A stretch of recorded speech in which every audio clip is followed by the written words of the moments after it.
wasn't going to, but I might as well just make it all in one video. But as in the last one, I thought I ordered 4, only ordered 2. The other 2 showed up today, ball joints. So this will be a little how-to. These things are toast.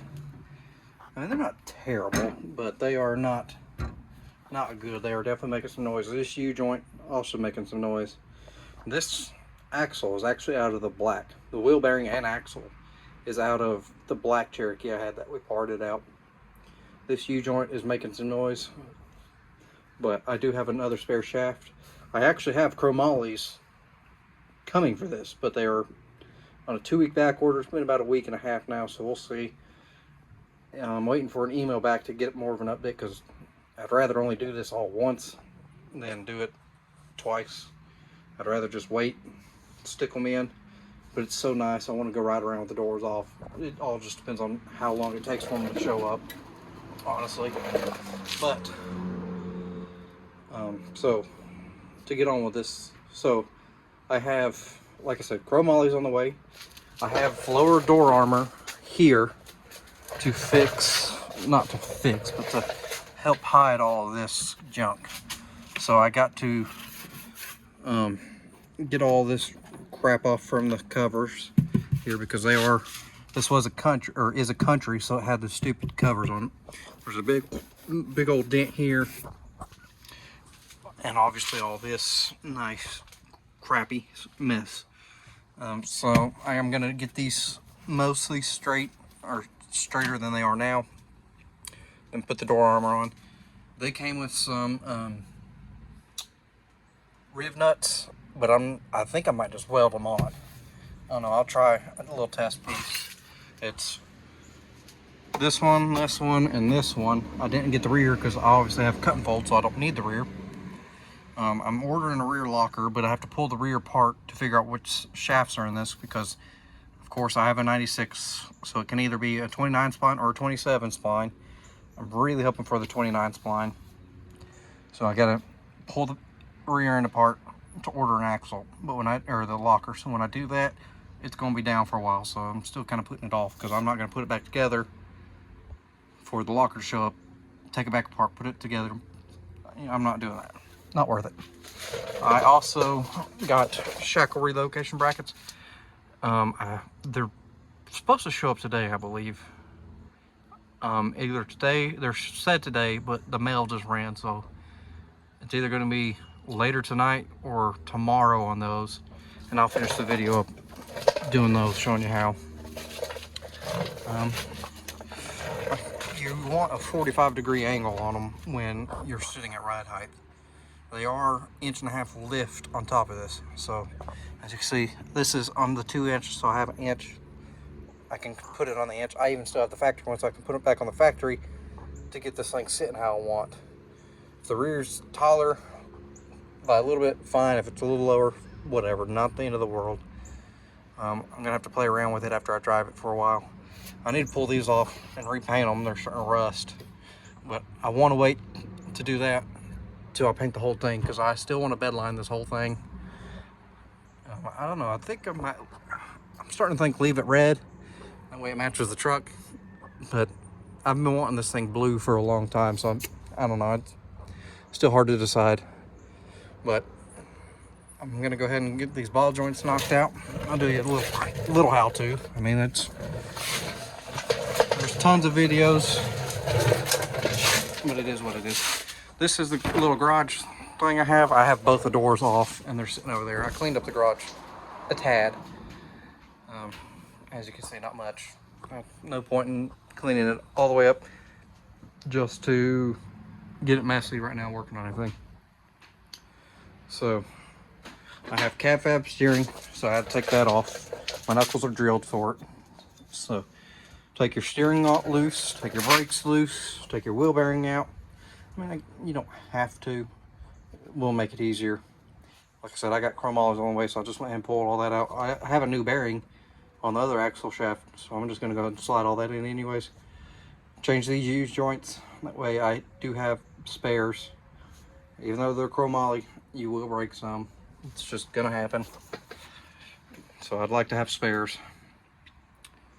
So obviously get it down to this point, take your cotter pins out of the upper and lower, get these nuts loose, and I'll come back to you after I get the nuts loose. All right, once you get your nuts loose, take a big ass hammer, BFH, whatever you got, and smack it. There's a little ledge right here. You can smack it there. You can see it's flat. Smack it there. Smack it on the side a little bit. Leave your nuts a little bit on. That way it catches it. That way when you're smacking it, it doesn't just completely fall. Because sometimes you got to hit these things a lot to get them to come down. You don't want to be swinging it, hit it, it come loose and fall and hit you on the foot or something. Really ruin your day. So leave the nuts on long enough to get it to come off. So I'll get these off and I'll start putting the cups on the ball joint press to get these out. You can Google, YouTube, all kinds of different videos. It's pretty simple. I bought a little cheap Harbor Freight one for the house. You just set up your cups and everything to push the ball joints out. Make sure you push them the right way, because it's real hard to tell at the moment. But the lower one, I gotta clean it up. Obviously the upper one goes up, and I'm almost positive the lower one goes down. So you gotta do them in somewhat the correct order. That way when you go to put it back, you're not trying to suck the bottom one up with this one in your way, which I'll show you, because sometimes you have to stick the threaded rod through the top to be able to get straight on it. But once I have it all set up, I'm going to go ahead and pull these off, and I'll show you when I'm going back together. Just makes it easier. Everything takes longer when I'm trying to film anything, which part of it. But this give you a decent little idea on how to do this stuff yourself. It's real simple. Yes, I do this stuff for a living, but just about anyone can do it. I showed Anna how to do it. I guarantee if she was down here, I could talk her through how to do it. It's really simple. I'm just going to go ahead and get these out, cleaned everything up, and start going together with the new ones. I'll start pick up back from there. Alright, it's the next day. I went ahead and got the new ball joints in. It's pretty simple. I mean, you set up the ball joint press them out, press them in. Put your Zerk fittings in. I put mine on the bottom towards the front so it'd be a little easier to get to grease every now and then. But my Shackle Relocation Brackets from K Suspension showed up, and they are bare metal. They came with hardware, but they are pretty beefy. You can tell it's all one piece. It's been folded over and welded. So they're bare metal. I'm going to clean it up. And since I have the ability to powder coat, we are going to powder coat them before install. I did these when I first bought the powder coat gun, trying to figure out how to do them and learn. And I obviously didn't do it correctly because it's all flaked off really easy. Which means I more than likely over cured all of it. Not a big deal. It is what it is. But I'm going to end up redoing all my shackles and my hooks and everything to this new green color that I have. Because this green didn't really turn out the way I wanted it to. But again, I didn't have the correct color combos to get to what I wanted. It's supposed to be a candy apple green. And as you can see, it turned out more lime than anything. But not the end of the world. So with these, it'll be real easy to show you the color that it's supposed to turn out. So I'm going to go ahead and get these all prepped and powder coated, and I'll show you once I have them powder coated ready to go on. But it is raining, so I'm going to move the tent forward and we will go from there. Alright, got this side done. Put my other spare shaft in because the one I pulled out, the U-joint's bad.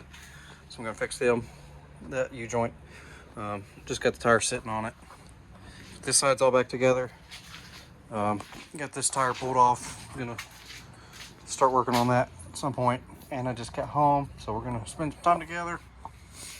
But still got to do these 2 ball joints, and I'm really hoping my shafts show up so I can put them in and not have to take this front part again, because I'm gonna have to take that other side, at least the brakes and the wheel bearing off, to get the axle out, swap it. So I don't know, I got some work to be done, so still got to do this side. But we did do some powder coat today. We did these, which this I'll show you. This is Midnight Metallic, which is a very deep blue. I'll show you in the light. And I did a diff cover, and my Shackle relocation brackets showed up, so I did them because they were bare steel. I'm going to be redoing my D-rings, my hook. We're going to be redoing those to this new, other green I have that I really like. This was supposed to be a candy green, and I did it over white, and it just, didn't know anything. And these were my first things I did.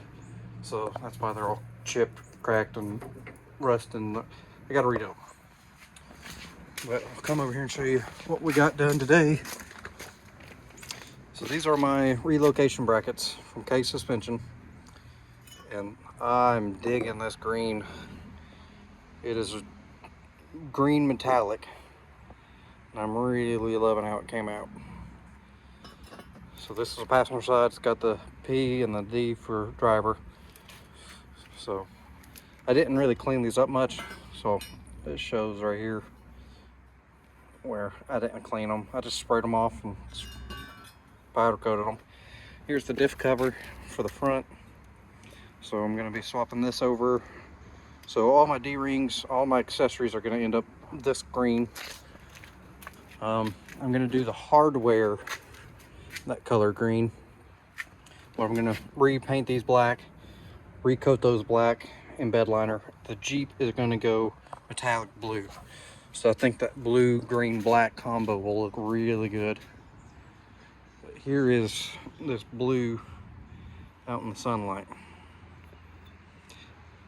It picks up really good on camera, so it is super dark blue. This is a piece for the YJ. So it's super blue in here out in the sun, but once you get darker and darker lighting, it's black. So I really love this color. See this, you can see a little bit more how it's real dark. These two are the same color from that when it's darker to this when it's lighter. I really like it. It looks good. Got a lot more stuff to be powder coated, but that is for a different day, different time. I'm gonna go spend some family time. We'll hop back on this Jeep here before long. This video is gonna be a little bit longer than other previous videos, but there's a lot of updates to be done, so I'm just gonna do it all at once and we'll go from there. So thanks for watching. I'll pick back up whenever we get started again.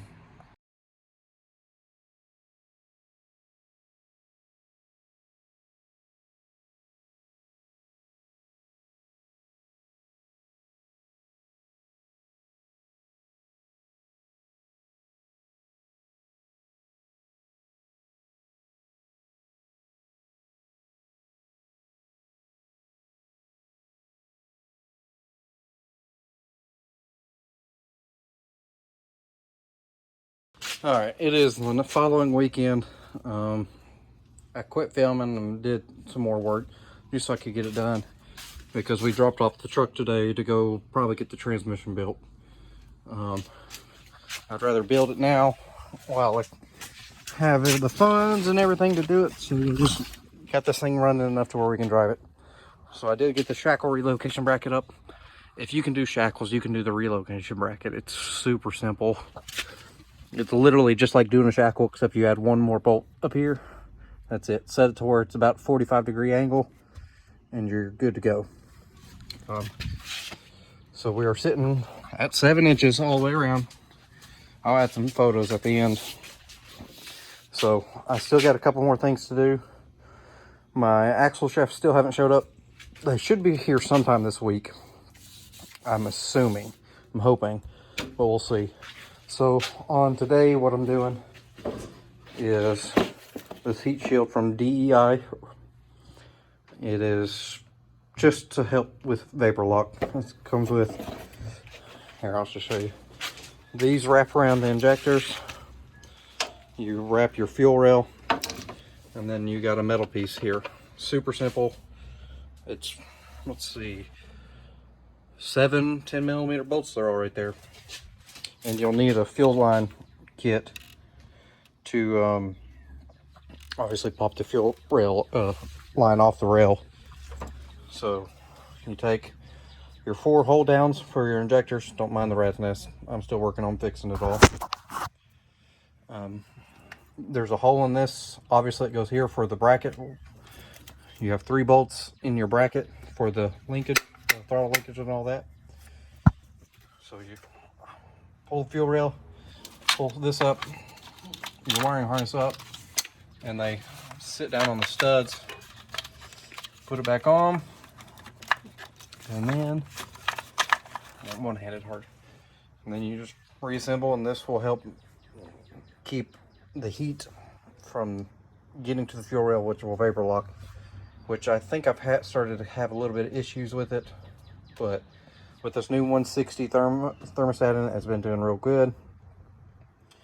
So I still have to do blower motor resistor, which I'm just going to wait till I get the new AC head unit because that's broke.